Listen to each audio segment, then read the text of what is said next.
So you had to relearn everything, and you had very little support system at the time. What was that like? What did you learn from relearning everything?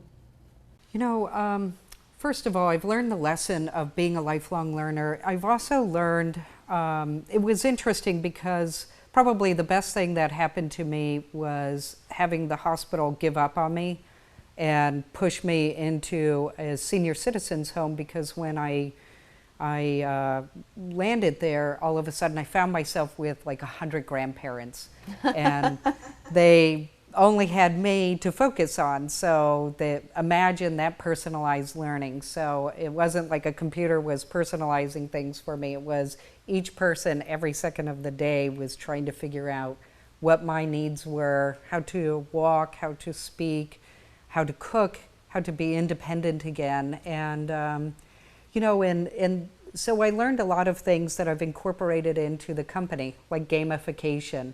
So the senior citizen men decided to make my life of relearning to speak fun, so they taught me cuss word scrapple. So you, you could imagine what my first words were and how shocking that might have been to the community, the senior citizen women, when I started cussing like a sailor.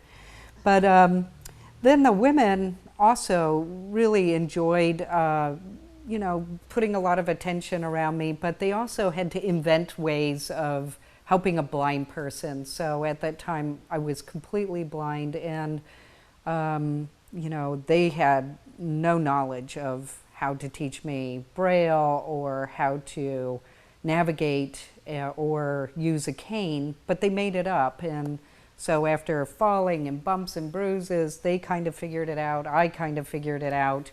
And one of the biggest difficulties I had, besides learning to speak again, was actually learning to cross streets again. And so before Mark Zuckerberg came up with Move Fast and Break Things, the senior citizen women taught me that. And that was, when I came up to a curb, stick the cane out, and if it got hit by a car, don't cross the street. So after breaking a tons of canes, they decided that they needed to send me to the Braille Institute to figure this whole thing out. So my lifelong learning journey started at that time, and it taught me a lot of lessons about innovation and being a learner.